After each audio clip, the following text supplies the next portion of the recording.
जय सनातन YouTube channel में आपका स्वागत है। मैं राजन कुमार। आज एक ऐसा विषय जानिए जिसको जानकर के आपको बड़ी प्रसन्नता होगी और इस ढंग से भी इस विषय को देखा जा सकता है, शायद आपने ऐसी कल्पना नहीं की होगी। हमारे इस आर्यावर्त देश में, जिसे आज हम भारत के नाम से भी जानते हैं, इंडिया के नाम से भी जानते हैं, इस देश में भी और इस देश के बाहर भी अन्य जो स्थान हैं, देश हैं, उनमें प्रायः जो अंक हैं, अंकों को लेकर के एक धारणा चलती है। क्या धारणा है? मेरे लिए ये अंक शुभ है, ये अशुभ है, ये लकी है, ये अनलकी है। मेरे लिए ये दिन शुभ है, ये दिन शुभ नहीं है। इस दिन को करूँगा तो ये शुभ होगा, इस दिन को नहीं करूँगा तो अशुभ होगा। वस्तुतः एक पंक्ति में समझिए, कोई दिन, कोई समय शुभ और अशुभ कभी नहीं होता। समय तो समय है, दिन तो दिन है। शुभ और अशुभ होते हैं कर्म। एक बात। अंक, आज हम केवल एक अंक पर बात करेंगे, 3। और इस 3 को लेकर के समाज में कई प्रकार की व्यापक धारणाएं हैं, जैसे 3 तिगाड़ा काम बिगाड़ा, एक ये धारणा चलती है। और एक और कहते हैं 3 तो काणे होते हैं, इत्यादि। ऐसी कई प्रकार की धारणाएं जिनको मैं और आप लोगों में से भी बहुत सारे जानते होंगे। आज हम इसी पर बात करते हैं। 3, क्या 3 वास्तव में अशुभ हैं? क्या ये 3 तिगाड़ा काम बिगाड़ा ही है वास्तव में, या 3 काणे ऐसा कहा जाता है? 3 काणे होते हैं, जैसा कि हमने शुरू में ही कह दिया, शुभ अशुभ कुछ और नहीं होता। शुभ और अशुभ तो केवल कर्म हो सकते हैं, अन्य कुछ भी शुभ और अशुभ नहीं हो सकता। यदि आप आज भी अन्य किसी और को भी शुभ और अशुभ मान रहे हैं तो शायद यहाँ पर आपको संशोधन करने की आवश्यकता है। मुझे भी, यदि मैं भी मान रहा हूँ। आइए बात करते हैं। सबसे पहले, अनादि तत्व कितने हैं? 3। कौन कौन से? परमात्मा, प्रकृति और आत्मा। देखो, अनादि तत्व कितने हैं? 3। नित्य कितने हैं? वो भी 3। अच्छा, आगे चलिए। ये जो मूल प्रकृति है, मूल प्रकृति के मूल तत्व कितने हैं? वो भी 3। कौन कौन से? सत्व, रज और तम। ठीक है। यदि मैं कुछ गिनवाते जाता हूं आपको, बाद में निष्कर्ष निकालेंगे कि क्या वास्तव में 3 काणे हैं, अशुभ इत्यादि। आप स्वयं विचार कीजिएगा, निष्कर्ष की आवश्यकता भी नहीं पड़ेगी संभवतः। आगे चलिए। आत्मा के संदर्भ में यदि देखें तो इसके साथ 3 स्थितियां होती हैं: जन्म, मृत्यु और जीवन। ये भी 3। अच्छा, एक और देख लेते हैं। इस समय मैं बोल रहा हूं, वक्ता। आप में से जो भी इसको सुन रहे हैं या सुनेंगे, श्रोता।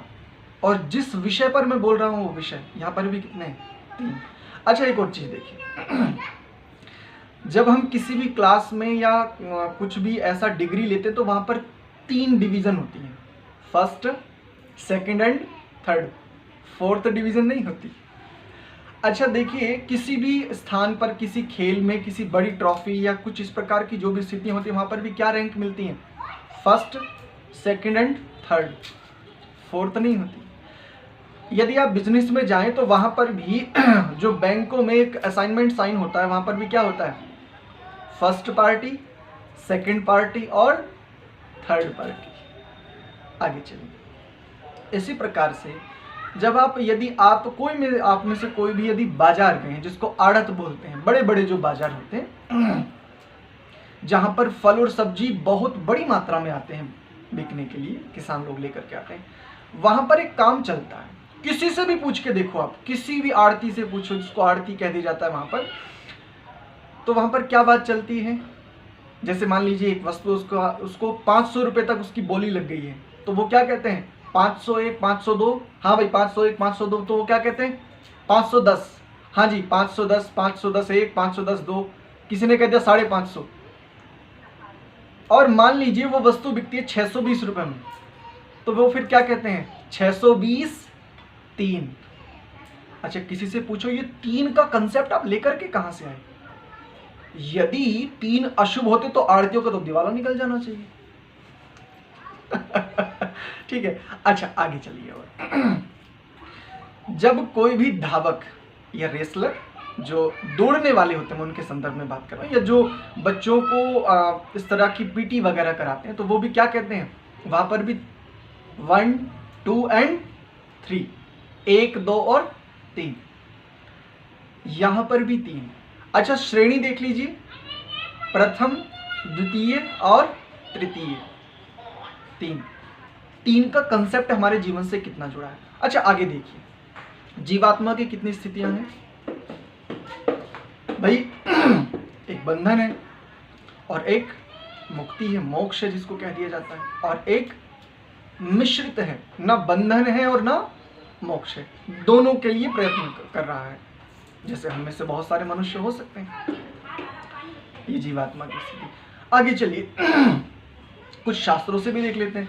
ये तो हमने देखा समाज में एक व्यापक स्थितियां हैं, उनके आधार पर कुछ शास्त्रों से देख लेते हैं, शास्त्र इस विषय में क्या कहते हैं। देखो एक छोटी सी बात कहता हूँ केवल, योग दर्शन में एक बड़ी सुंदर चर्चा आती है, त्रयम एकत्र संयमः। वो कहते हैं कि जब धारणा, ध्यान और समाधि ये तीनों एकत्र एक स्थान पर अवस्थित हो जाए, या जीवात्मा की यहाँ पर स्थिति आ जाए, तो उसको संयम कहा जाता है। और संयमात आगे की वो बड़ी लंबी चर्चा करते हैं कि प्रत्यक्ष आदि वो सीखे, यहाँ पर भी 3 है। मैं एक चर्चा किया करता हूँ प्रायः कई लोगों के साथ कि मनुष्य के जीवन को कम से कम कितने शब्दों में परिभाषित किया जा सकता है। परिभाषा यानी एक वास्तविक परिभाषा। तो एक परिभाषा मैं प्रायः चर्चा किया करता हूँ, एक विद्वान आचार्य की है ये, तो मैंने उनकी एक पुस्तक पढ़ी थी। तो जीवन यापन, जीवन सुरक्षा और जीवन उद्देश्य, हम सभी 2 तक सीमित हैं, जीवन यापन और जीवन सुरक्षा। उद्देश्य क्या है हमें प्रायः नहीं पता होता, क्योंकि कुछ लोगों को पता भी होता है, लेकिन यहाँ पर भी 3 ही हैं। यानी मनुष्य के जीवन को परिभाषित करने के लिए जो कम से कम शब्द हैं वो भी कितने हैं, 3। अन्य भी हो सकते हैं, मुझे इसमें कोई आपत्ति नहीं है, लेकिन ये देखिए। अच्छा इसके अलावा और आगे चलिए, जीवन की स्थितियां, या तो अमीरी, या तो गरीबी, या तो मध्यम स्थिति। अच्छा और देखिए, ऊपर, नीचे और मध्य, आगे, पीछे और मध्य, बाएं, दाएं और मध्य। 3 से कैसे छूटोगे, कैसे छूटोगे 3 से? यदि 3 को अशुभ मान लोगे तो कैसे काम चलेगा? ठीक है, इत्यादि।